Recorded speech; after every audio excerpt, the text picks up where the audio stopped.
আসসালামু আলাইকুম ভিউয়ার, সবাই কেমন আছেন? আশা করি অনেক ভালো আছেন। আমি মামুন ইসলাম, একজন professional graphics designer and freelancer. সবাইকে জানাই আমার জিএফটি একাডেমির ফেসবুক পেজ এবং ইউটিউব চ্যানেলের পক্ষ থেকে শুভেচ্ছা ও আন্তরিক অভিনন্দন। তো বিগত কয়েকদিন যাবতই টি শার্ট ডিজাইনের ভিডিও চলতেছে। সো আশা করি যে টি শার্ট ডিজাইনগুলো প্রথম থেকে বেসিক থেকে একদম অ্যাডভান্স পর্যন্ত আমরা নিয়ে যাব। তো স্টেপ বাই স্টেপ ভিডিওগুলো দেখে যাবেন, যদিও আমি ভিডিওগুলো খুব লং করছি না। তো যাই হোক, তো চলুন শুরু করি। ফার্স্ট আমরা যদি দেখি টি শার্ট ডিজাইনের মডিউলে আজকের 4 নম্বর ক্লাস। সো 4 নম্বর ক্লাসে আমরা দেখতে পাচ্ছি পথ ফাইন্ডার। সো চলুন পথ ফাইন্ডার নিয়ে আমরা কিছু কথা বলি। অ্যাকচুয়ালি আপনার পথ ফাইন্ডার কেন প্রয়োজন হবে টি শার্ট ডিজাইন করার জন্য? যদিও সবগুলো ডিজাইন বা সবগুলো টুলস ইম্পর্টেন্ট, তারপরেও আমার মেইন কিছু টুলস দেখে দেখে সেই কাজগুলো করছি। সো রেক্ট্যাঙ্গেল ইতিমধ্যে আমরা জেনে গিয়েছি রেক্ট্যাঙ্গেল দিয়ে কীভাবে কাজ করতে হয়। এখন দেখেন, আমরা যখন দুইটি শেপ একত্রিত করি, লাইক এইভাবে আমরা যদি একত্রিত করি, হ্যাঁ, এখন আমি চাইতেছি আমি এখানে একটা কালার নিব। কালারগুলো আমি নিই, দুইভাবে কালার নিই। এখন দেখেন, আমি চাইতেছি যে কোনো একটা শেপ, মানে কোনো একটা শেপ বলতেছি, ধরেন যে কোনো একটা অংশকে আমি মাইনাস করতে চাই। হ্যাঁ, আমরা যদি এখানে দেখতে পাচ্ছেন যে এটা কিন্তু পথ ফাইন্ডার টুল, সরি শিপ বিল্ডার টুল। আমরা যদি দেখি এখানে কিন্তু আমরা ইতিমধ্যে দেখেছি পথ ফাইন্ডার টুল। পাথ ফাইন্ডার আসলে কি? সো এটা পাথ ফাইন্ডার, দেখেন শিপ বিল্ডার টুল এবং কি পাথ ফাইন্ডার দুইটা যদিও সেমভাবে কাজ করে না, অনেকটাই ডিফারেন্স রয়েছে। সো পাথ ফাইন্ডারটা হচ্ছে যে আমরা যদি এখানে দেখি পাথ ফাইন্ডার, অ্যান্ড এখানে দেখতে পাচ্ছেন যে পাথ ফাইন্ডার, যে আপনি এখানে না খুঁজে পান, উইন্ডোতে যান অ্যান্ড উইন্ডো থেকে পাথ ফাইন্ডারটা খুঁজে নিয়ে আসুন, টিক মার্ক দিলে এটা পাথ ফাইন্ডার চলে আসবে। সো এই পাথ ফাইন্ডারের ফার্স্ট যেটা রয়েছে সেটা হচ্ছে যে মার্জ। এটা যদি দেখতে পাচ্ছেন ইউনাইট লেখা, সো এটা মার্জ বলতে একটা লেয়ার হয়ে যায় যেটা উপরে থাকবে। অ্যাকচুয়ালি ধরেন এটা উপরে রয়েছে না, তো এইটা যদি আমি যখন এটাকে ইউনাইট করব, সো ইউনাইট করলে এবার এই হোয়াইট কালারটা পুরো সমস্ত জায়গায় দেখা যাবে এবং সমস্ত জায়গায় ছড়িয়ে যাবে। সো যদি আমরা এটাকে করে দেখি তাহলে আদৌ কি এটা হবে বা এরকম হবে? অবশ্যই 100% আমরা একটা কপি করে রাখি যাতে পরবর্তীতে আমার এটা কাজে আসে। ওকে, আমরা একটা কপি করে রাখলাম। এখন দেখেন, আমরা এটাকে ইউনাইট করলাম। আমি এটাকে দেখেন, এই যে সাদা কালারটা এটার উপরে চলে গেছে। এখন আমরা যদি দেখি এটাকে অ্যারেঞ্জ টু ফন্ট করার জন্য অ্যারেঞ্জ টু ফন্ট, তার মানে এটা উপরে চলে আসলো। এবং কি আমরা যদি নিচে নিতে চাই তাহলে অ্যারেঞ্জ টু ব্যাক, এখানে এটা সিলেক্ট করে ডান ক্লিক করে অ্যারেঞ্জ টু ব্যাক করলে এটা নিচে চলে যাবে। এই যে এরকম, হ্যাঁ, arrange to back, forward, backward, font, এই কটা আপনার সবসময় প্রয়োজন হবে। সো আমরা এখন যদি এটাকে যদি আমরা এখন সমস্তটা ধরে আমরা যদি এখান থেকে মার্চ করি, দেখেন এখন কিন্তু আবার এই কালারটা এখানে আসছে, কারণ আমার যেটা ফন্টে থাকবে সেই কালারটা এখানে কিন্তু চলে আসবে। সো এটাই হচ্ছে বিষয় যে আপনি যেটাই উপরে রাখবেন ওইটাই এই পাথ ফাইন্ডারগুলো কাজ করে, ওই সেম শেপটা আসলে এই পাথ ফাইন্ডার ধরে নেয়। তো তারপরে যেটা দেখতে পাচ্ছেন, এগুলো আইকন দেখে আপনি বুঝতে পারছেন হয়তো বা যে এখানে কি হবে। এটা হচ্ছে যে মাইনাস ফ্রন্ট। এই মাইনাস ফ্রন্টটা হচ্ছে যে ধরেন আপনি কোনো একটা লেয়ার নিয়েছেন, লাইক সেটা রেক্ট্যাঙ্গেল হতে পারে, ইলিপস হতে পারে, আদার্স কোনো ডকুমেন্ট হতে পারে। এখন আমরা যদি এটাকে মাইনাস ফ্রন্ট করি, তার মানে আমার এটা কিন্তু ফ্রন্টটা কাটবে না, এই ফ্রন্টের মাধ্যমে আমার এটা কাটবে, মানে নিচেরটা কেটে যাবে। নিচে যে লেয়ারটা থাকবে, লাইক আমি ধরেন যে এই লেয়ারটা উপরে আছে আমার, তাহলে আমার এই যে যে ব্লু কালার যেটা দেখতে পাচ্ছেন, এই ব্লু কালারটা কেটে যাবে। মানে এই যে সাদা অংশ যতটুকু আছে ওইটুকু অংশ এই ব্লু থেকে কেটে যাবে। এই যদি আমরা মাইনাস ফ্রন্ট করি, যদি আমরা এটা করে দেখি তাহলে হয়তো এটা আপনার বুঝতে আরও সুবিধা হবে। তো আমরা যদি এটাকে ধরি অ্যান্ড মাইনাস ফ্রন্ট করি তাহলে দেখেন এটা কেটে গেছে। মানে এখানে কিন্তু একটা রেক্ট্যাঙ্গেল ছিল কিন্তু সেটা কিন্তু এখন নাই, এটা কেটে গেছে।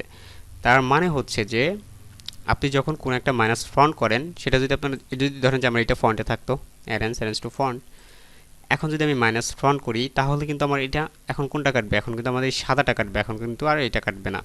কারণ হচ্ছে যে এটা শুধুমাত্র ফন্টে যেটা থাকে ওইটার মাধ্যমে কাজ করে। হ্যাঁ, সো আমরা যদি এখন দেখি, এটাকে দেখেন, এটা যদি আমরা করি তাহলে দেখেন এখন সাদার এই অংশটা কেটে গেছে, তাই না?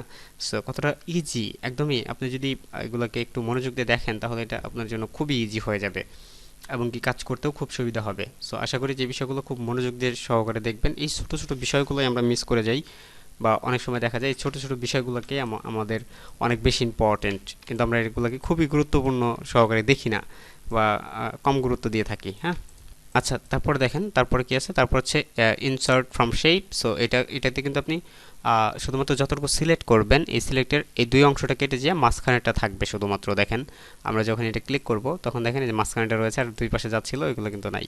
তো এই শেপগুলো প্রত্যেকটাই সেম ভাবে কাজ করে। এটা হচ্ছে মাঝখানে দুইটা চলে যাবে, জাস্ট মাঝখানেটা চলে যাবে, দুই সাইডে এটা থাকবে।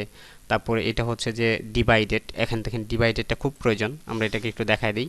সো ডিভাইডটা হচ্ছে যে আমরা এই বিষয়টা হচ্ছে ধরেন যে কোনো একটা লেয়ারের সাথে কোনো একটা লেয়ারের আপনি হচ্ছে যে লেয়ার বলতে হচ্ছে যে আমরা কিন্তু জানি যে এটা একটা রেক্টেঙ্গেল, তাই না? কিন্তু আমরা কিন্তু এই সাদার নিচে বা সাদার এই যে সাদা কালার যেটা হোয়াইট কালার রয়েছে এই হোয়াইট কালারের নিচে কি আছে সেটা কিন্তু আমরা জানি না যতক্ষণ পর্যন্ত আমরা এটা সিলেক্ট করছি। যখন আমরা সিলেক্ট করছি এখানে কি দেখতে পাচ্ছি, একটা লাইন দেখতে পাচ্ছি। সো এই লাইনটা কোথা থেকে আসলো, এটা কিন্তু এই রেক্টেঙ্গেলের। তো এই লাইনটা যখন এখানে আসছে তার মানে এই সাদার নিচে কোনো কিছু আছে অথবা এখানে কোনো একটা লাইন রয়েছে।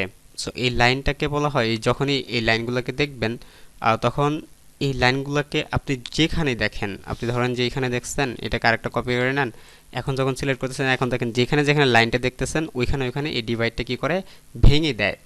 মানে এই যে যতটুকু এই বক্সের ভিতরে যতটুকু আছে এতটুকু আলাদা করে দিবে, এখানে যতটুকু আছে এইটুকু আলাদা করে দিবে, এখানে যতটুকু আছে এটা আলাদা করে দিবে, মানে আলাদা আলাদা একটা সিস্টেমে নিয়ে আসবে সে। তো আমরা যেটাকে ডিভাইডেড করি অ্যান্ড দেন এখান থেকে আনগ্রুপ করি। অ্যান্ড এখন দেখেন আপনি আনগ্রুপ করার পর এটা আলাদা। দেখেন যেখানে যেখানে লাইন ছিল, আমি বলছিলাম একটু আগেই যে যেখানে যেখানে লাইন থাকবে বা যেখানে যেখানে লাইন ছিল ওইটা সে আলাদা আলাদা করে দেয় ডিভাইডে। হ্যাঁ, এটা খুবই গুরুত্বপূর্ণ, আপনি অনেক কাজে এটা ইউজ করতে পারেন।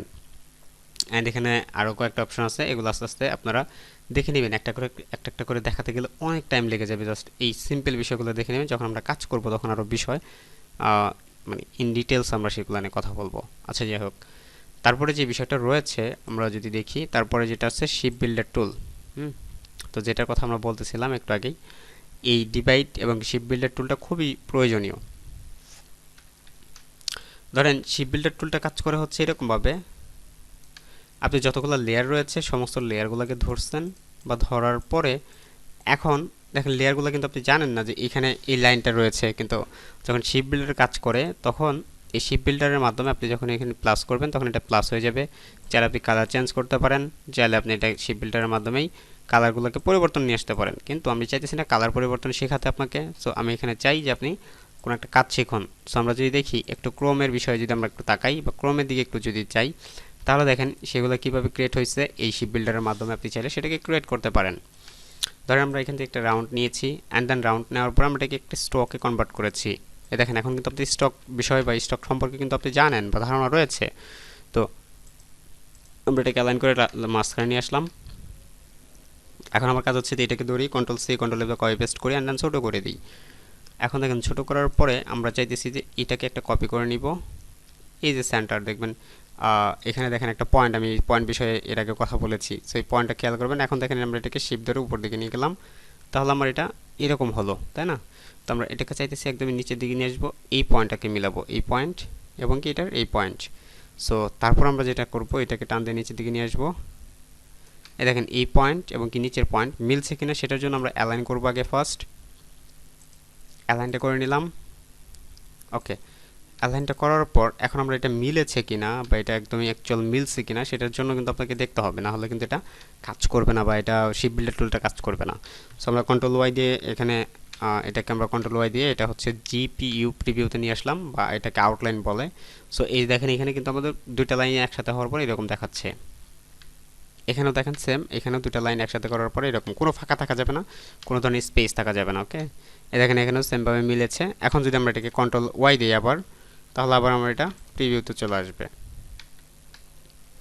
এখন আমরা এই দুটাকে ধরি কন্ট্রোল সি কন্ট্রোল এফ তে কপি পেস্ট করি অ্যান্ড দেন এটাকে ঘুরিয়ে দিই, তাহলে দেখেন আমার এরকম হলো। এখন আমরা চাইতেছি যে এটাকে একটা কপি করে রাখি, পরবর্তীতে এটা আমরা হয়তো বা এটা কাজে লাগাতে পারবো।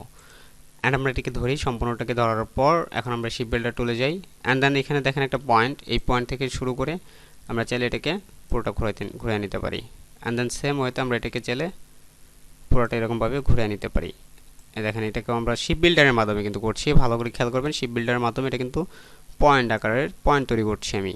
সো এখানে দেখেন আমার এই যে সম্পূর্ণ এটা ঘুরে গেছে। এখন চাইলে আমি এটাকে কোনো একটা কালারের মাধ্যমে এটাকে ফিল আপ করতে পারি। সো তারপর আমরা একটা কালার দিই, রেড কালার তারপরে আসি হচ্ছে এই ধরনের একটা কালারে, যদি আমরা এটাকে চাইতেছি এরকম একটা কালার দেওয়ার জন্য। তো এই দেখেন, এই হলো আমার সম্পূর্ণ একটা প্রসেস। এখানে কিন্তু শেপ বিল্ডারের মাধ্যমে আমরা একটা সুন্দর একটা আইকন তৈরি করে ফেললাম। আর আমরা চাইলে এটাকে একটা স্টক, যদি আমি এটাকে হোয়াইট কালার ইউজ করি তাহলে দেখবেন এটা আরও চমৎকার লাগতেছে। দেখেন স্টকটাকে যখন আমি হোয়াইট কালারের স্টকে যখন একটু বাড়াবো তখন এটা আরও সুন্দর লাগবে। দেখেন এটা দেখতে আরও চমৎকার লাগতেছে। তো আমরা যদি চাই যে এটাকে মাঝখানে আরও বাড়াবো তাহলে কিন্তু আমরা আরও বাড়াতে পারি। সো এটার জন্য আমরা এটাকে এই যে যেটা একটু কপি করে রাখছিলাম, সো এইটার কারণেই কপি করে রাখছিলাম যাতে আমরা আরেকটু বাড়ায় দেখাইতে পারি। তো আমরা চাইলে এটাকে নিবই না, হ্যাঁ এটা আমার লাগবেই না। তবে যদি আপনি চান এখান থেকে করতে পারেন। এই যে দুইটা, মানে এই দুইটাকে ধরলাম, যে দুইটা আমরা পরের দুটাকে ধরলাম, control C control F copy paste করে নিলাম, অ্যান্ড দেন এটাকে আবার খালি শিফট ধরে একটা ঘুরে নিলাম। তাহলে আমার এই যে এই হলো। এখন আমরা যদি একটু ঝুম করি, অ্যান্ড দেন আমরা চাইলে এটাকে প্লাস করতে, তবে এগুলো সিলেক্ট করতে হবে সমস্ত কিছু, মানে যে কটা আপনি কাটাকাটি করতে চান সিলেক্ট করার পরে এই যে কর্নার থেকে ধরতে হবে এরকমভাবে। এই এই হলো, অ্যান্ড দেন এখান থেকে একদমই এ পর্যন্ত। আচ্ছা, এই যে এলোমেলো করা যাবে না, এই পর্যন্ত এটাকে ধরলাম, এইখান থেকেও আমরা এটাকে সুন্দর করে নিয়ে নিলাম, অ্যান্ড এইখান থেকেও সুন্দর করে নিয়ে নিলাম। কিন্তু এই দেখেন যে পয়েন্টটা কিন্তু যেখানে নাই, তার মানে এখানে কোনো একটা গ্যাপ ছিল যার কারণে এটা নষ্ট হয়ে গেছে। আচ্ছা, আমরা আরেকটা সহজ পদ্ধতি দেখাই, আপনারা এইভাবে কাজ করবেন। কাজ করার পরে দেন বলবেন যে এই সমস্যা বা এটা আমি করতে পেরেছি বা এটা করতে পারিনি, এরকম ভাবতে চাইলে করে আমাদের জিডি স্কিল ফেসবুক গ্রুপে জমা দিতে পারেন এবং আমাদেরকে বলতে পারেন বা জিজ্ঞেস করতে পারেন। তো আমরা এটাকে ধরি, কন্ট্রোল সি কন্ট্রোল এফ দিয়ে কপি পেস্ট করে নিলাম, অ্যান্ড দেন আমরা এটাকে জাস্ট শিফট ধরে ঘুরে নিলাম। অ্যান্ড সম্পূর্ণটাকে ধরার পরে আমরা এখান থেকে এটাকে ডিভাইডেড করবো। দেখেন ডিভাইডের কাজ আপনি শিখে গেলেন এখন। সো ডিভাইড করার পরে এখন আপনি চাইলে কালারগুলোকে পরিবর্তন করে নিয়ে আসতে পারেন। লাইক আমি এটার কালারটা পরিবর্তন করতে চাই, সো আমি প্রত্যেকটার কালার পরিবর্তন করতে চাইলে আমরা এটা আনগ্রুপ করে নিব। এটার কালার পরিবর্তন করতে চাই, এটার কালার পরিবর্তন করতে চাই, মানে যেটা কালার আপনি পরিবর্তন করতে চান এটাকে জাস্ট কালার পরিবর্তন করে দেন। ওকে, এখন আমি এটার কালার চাইতেছি একটু ডার্ক হোক। ওকে, এই যে এখন দেখেন সুন্দর একটা কম্বিনেশন চলে আসছে। তো আপনি চাইলে এরকমভাবে করে আপনি জিটি স্কিল ফেসবুক গ্রুপে জমা দিতে পারেন, অথবা গ্রাফিক্স জিএফডি একাডেমির আমাদের একটা পেজ আছে, পেজের ভিতরেও চাইলে আপনি মেনশন করতে পারেন। সো আজকের মতো এই পর্যন্তই। See in the next class. আপনারা এই বিষয়গুলো প্র্যাকটিস করবেন, আর যদি কোনো প্রশ্ন থাকে তাহলে সেক্ষেত্রে জিজ্ঞেস করতে পারেন। সো আজকের মতো এই পর্যন্তই, দেখা হচ্ছে অন্য কোনো ক্লাসে। সে পর্যন্ত ভালো থাকবেন, সুস্থ থাকবেন। আল্লাহ হাফিজ।